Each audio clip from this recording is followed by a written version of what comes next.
नमस्कार। आज हम भारत के एक ऐसे राज्य की कहानी पर नजर डालेंगे जिसकी नींव किसी जंग या किसी समझौते पर नहीं बल्कि एक भाषा की ताकत पर रखी गई थी। जी हाँ, ये कहानी है आंध्र प्रदेश की।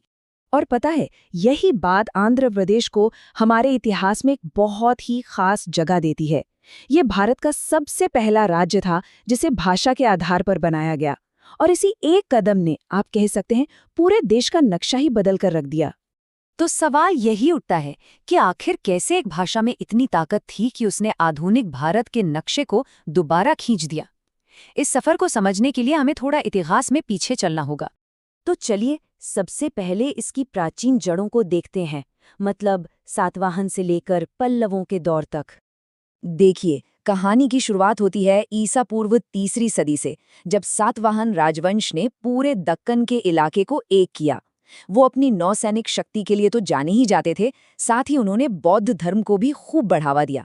उनके बाद आए इक्ष्वाकु और फिर विष्णुकुंडिन और पल्लव जैसे राजवंशों ने मिलकर शुरुआती तेलुगु संस्कृति और वास्तुकला की नींव डाली। प्राचीन काल के बाद हम आते हैं उस दौर में जिसे तेलुगु का स्वर्ण युग कहा जाता है।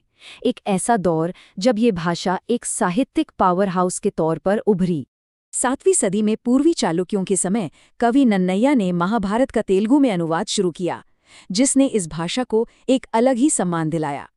फिर आए काकतीय, जिन्होंने बड़े बड़े तटीय इलाकों पर राज किया।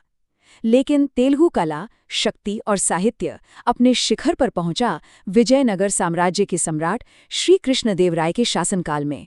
वो सच में एक सुनहरा दौर था। फिर आया औपनिवेशिक शासन का दौर और मद्रास प्रेसिडेंसी के तहत एक नई पहचान बननी शुरू हुई। हुआ ये कि आज के आंध्र का ज्यादातर हिस्सा विशाल मद्रास प्रेसिडेंसी के अंडर आता था। अब एक ही एडमिनिस्ट्रेटिव यूनिट में होने की वजह से तेलुगु बोलने वाले लोगों में धीरे धीरे ये भावना बढ़ने लगी कि उनकी भाषा और संस्कृति की अनदेखी की जा रही है। और जानते हैं, यही भावना आगे चलकर एक बहुत बड़े आंदोलन की वजह बनी। और बस यहीं से शुरू हुई तेलुगु मातृभूमि के लिए एक ऐसी लड़ाई जिसमें बलिदान भी दिया गया। तो देश तो आज़ाद हो गया, लेकिन एक लड़ाई अभी बाकी थी। तेलुगु भाषियों के लिए एक अलग राज्य की मांग अब और तेज हो गई।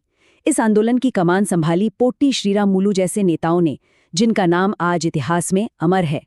स्क्रीन पर ये जो नंबर दिख रहा है ना, 56, ये सिर्फ एक नंबर नहीं है। पोट्टी श्रीरामुलु ने अलग आंध्रा राज्य की मांग के लिए पूरे 56 दिनों तक आमरण अनशन किया था। ये उनके अटूट संकल्प और त्याग का प्रतीक है। और 1952 में अनशन करते करते उनकी मृत्यु हो गई। उनकी मौत की खबर आग की तरह फैली, पूरे इलाके में जबरदस्त अशांति फैल गई और आखिरकार सरकार को उनकी मांग के आगे झुकना ही पड़ा।